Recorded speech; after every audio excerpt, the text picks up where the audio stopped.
എന്റെ അമ്മേ.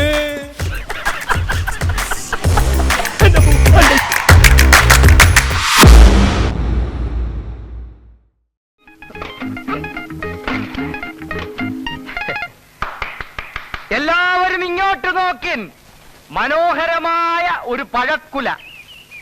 രാസവളം കൊലനീട് രാസവളം ചേർക്കാതെ വെറും ധാതുപുഷ്ടിയുള്ള മണ്ണിന്റെ ഗുണം ഒന്നുകൊണ്ട് മാത്രം വളർന്ന് കുലച്ച് പഴുത്തു വന്ന പഴം. മാത്രമല്ല, ഇന്നു മുതൽ എന്റെ ചായക്കടയിൽ നെയ്യപ്പം, ഉണ്ടക്കായ, പഴംപൊരി തുടങ്ങിയ വിശിഷ്ടങ്ങളായ ഭക്ഷണ സാധനങ്ങൾ വിൽക്കപ്പെടുന്നതുമാണ്. അതും ശുദ്ധമായ വെളിച്ചെണ്ണയിൽ പൊരിച്ചെടുത്തത്. മറ്റവന്മാര് ചെയ്യുന്ന പോലെ ഭക്ഷണ സാധനങ്ങളിൽ മായം ചേർത്ത് വിറ്റ് കാശുണ്ടാക്കാൻ ഈ നകുലൻ തയ്യാറല്ല. എല്ലാരും വരുവിൻ, ആസ്വദിപ്പിൻ.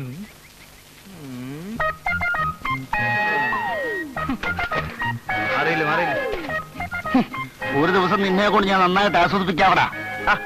പോട്ടെ സാധേ കേട്ടാ, വീട്ടുകളാ. ബോട്ടിയില്ലാത്ത അവൻ എന്തെങ്കിലും പറഞ്ഞ് വിവരമില്ലാത്ത നിങ്ങളല്ലേ അത് ക്ഷമിക്കേണ്ടത്. ഒന്നുമില്ലെങ്കിലും നിങ്ങളുടെ അനിയനല്ലേ നകുലൻ. അവൻ എന്റെ ആരുമല്ല. എഴുത്തുമാൻ അറിഞ്ഞുകൂടാത്ത എന്റെ അമ്മയെ കൊണ്ട് ഒപ്പിടുവിച്ച് എനിക്കും കൂടെ അവകാശപ്പെട്ട 60 സെന്റ് സ്ഥലം തട്ടിയെടുത്ത കള്ളനാവൻ. അതൊക്കെ നാട്ടുകാർക്ക് അറിയാവുന്ന കാര്യമല്ല അല്ലേ? പക്ഷേ വടക്കേക്കര പാടം വിറ്റ വകയിൽ അമ്മയുടെ പെട്ടിയിലുണ്ടായിരുന്ന 10,000 രൂപ കട്ടിട്ടാ നിങ്ങൾ ചായക്കട തുടങ്ങിയെന്നാ ആ നകുലം പറയുന്നത്. 10,000 കിട്ടത് അവന്റെ അപ്പനാ. രണ്ടുപേർക്കും കൂടെ രണ്ടപ്പനാണോ? മന്ത്രിമാരുടെയും MLA-മാരുടെയും കൈയും കാലും പിടിച്ചാണ് ഞാൻ ഈ പോസ്റ്റ് ഓഫീസ് ഇവിടെ കൊണ്ടുവന്നത്. ഇതിനൊക്കെ തിരുവനന്തപുരത്തും കോട്ടയത്തും ചുറ്റിത്തിരിയാൻ എന്റെ സ്വന്തം പോക്കറ്റിൽ നിന്നാണ് പണം ഞാൻ വാരിക്കോരി ചെലവാക്കിയത്. ഇവിടെ സ്ഥിരമായിട്ട് പോസ്റ്റ് മാഷ് വേണോ? ഞാൻ കൊണ്ടുവരും. പക്ഷേ ജനാധിപത്യം എന്താണെന്ന് ഇവിടുത്തെ ജനങ്ങൾക്ക് അറിഞ്ഞുകൂടാ. ജനാധിപത്യം നടപ്പിലാക്കാൻ ഒരുപാട് പണം വേണം. മറ്റൊരു കാര്യം നിങ്ങളുടെ ശ്രദ്ധയിലേക്ക് ഞാൻ ക്ഷണിക്കുകയാണ്. ഈ ആഴ്ച കണ്ണൂരിൽ നടക്കാൻ പോകുന്ന പാർട്ടികളുടെ സംസ്ഥാന സമ്മേളനത്തിന് ഇവിടെ എത്ര പേർ സംഭാവന തന്നിട്ടുണ്ട്? എന്നോടാണോ? ഈ നാട്ടിലെ മുഴുവൻ ജനങ്ങളോടാണ് ഞാൻ ചോദിക്കുന്നത്. സോഷ്യലിസം വേണം, ഡെമോക്രസി വേണം, ബ്യൂറോക്രസി വേണം, കമ്മ്യൂണിസം വേണം. വായു മുറിച്ച് അങ്ങോട്ട് ഇരുന്നേച്ചാൽ മതി. കൃത്യമായി സംഭാവന തന്നിട്ടില്ലെങ്കിൽ ഈ രാജ്യത്ത് ഒരു കുന്തവും നടപ്പിലാക്കാൻ കഴിയില്ലെന്ന് ഞാൻ ശക്തിയായി പ്രഖ്യാപിക്കുന്നു. ഇന്നു മുതൽ എന്റെ ചായക്കടയിൽ നെയ്യപ്പം, ഉണ്ടക്കായ, പഴംപൊരി തുടങ്ങിയ വിശിഷ്ടങ്ങളായ ഭക്ഷണ സാധനങ്ങൾ ലഭിക്കുന്നതാണ്. അതും പരിശുദ്ധമായ വെളിച്ചെണ്ണയിൽ പൊരിച്ചെടുത്തത്. ഞാൻ ചോദിക്കുകയാണ്, ഇവിടെ ഏത് കടയിലാണ് പരിശുദ്ധമായ വെളിച്ചെണ്ണയിൽ പലഹാരങ്ങൾ പൊരിച്ചെടുക്കുന്നത് എന്ന്? കേരളത്തിന്റെ തേങ്ങ, കേരളത്തിന്റെ തേങ്ങ ആനക്കാര്യത്തിന് ചേനക്കാര്യം. അവന്റെ ഒരു ഉണ്ടക്കായും പഴംപൊരിയും. അപ്പോൾ ഇപ്പൊ എന്ത് പറയുന്നു?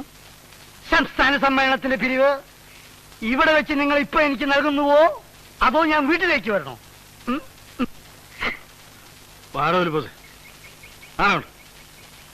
ആശാന്റെ ദുർനടപ്പ് ഇതുവരെ മാറിയില്ലേ? വേണ്ട ആശാനെ, ഇവനെയൊക്കെ നമുക്ക് ഗോദായിൽ വെച്ച് കാണാം. ഫയൽ വാൻ പറഞ്ഞതുകൊണ്ട് ഞാൻ വിട്ടിരിക്കുന്നു. അല്ലെങ്കിൽ ഇയാളെ മൂക്കി കയറ്റിക്കളെ അല്ലേ?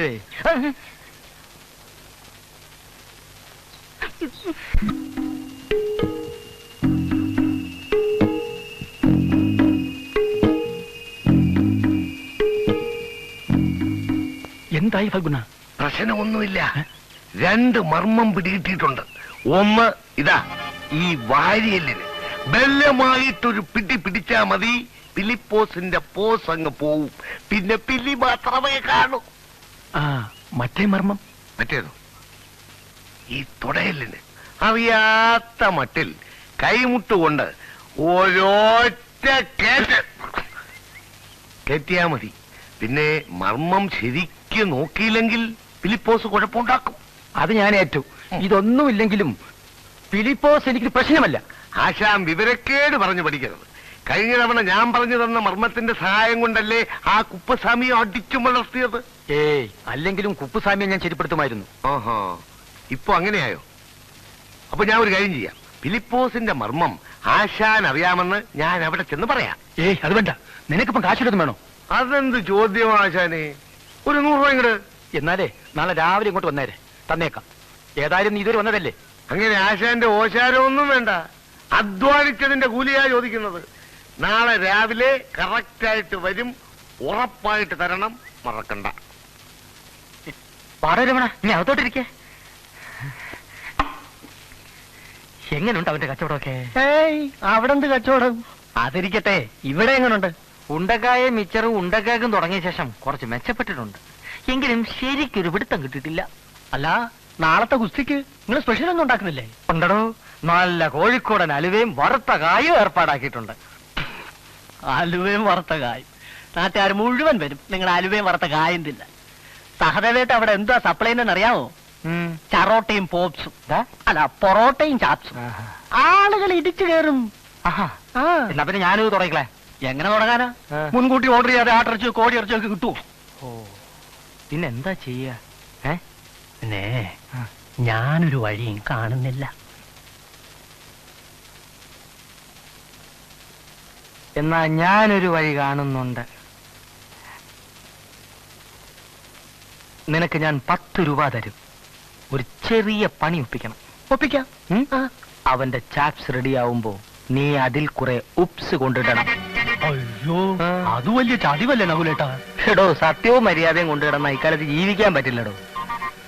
അവന്റെ കച്ചവടം നിർത്തിയാലല്ലാതെ എനിക്ക് മനസമാധാനം ഉണ്ടാവില്ല എന്റെ രമണ. കാര്യമൊക്കെ ശരിയാ. ഞാനൊന്ന് ആലോചിക്കട്ടെ. ആലോചിക്കാനൊന്നുമില്ല. നിനക്ക് ഞാൻ 20 രൂപ തരാം. രൂപ? ശരി, ഞാൻ ചെയ്യാം. ഓ, നിന്റെ ദൈവം രക്ഷിക്കടാ. നേതാവേ, മൈക്ക് ഒന്ന് കാറ്റുന്നാ. നമസ്കാരം.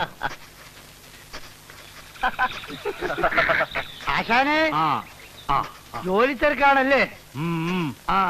നാളെയല്ലേ കുസ്തി? അല്ല, മണ്ണ് വെല്ലമർന്നു പിടിക്കുമ്പോ ഇളകിക്കോളും.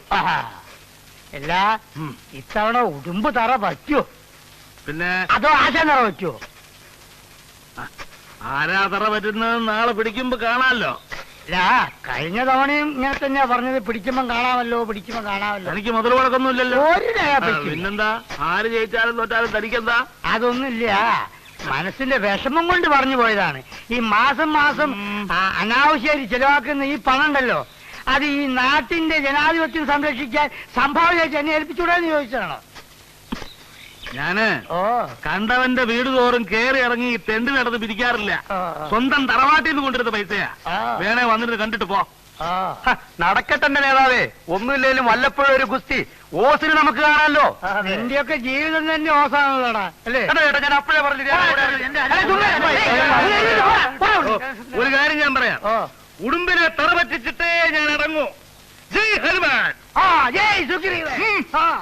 എന്ത് ചെയ്യാനാ? തലക്ക് സുഖമില്ലാതെ ഇപ്പൊ ഒന്ന് പറ, ഒന്നുകൂടി പറ.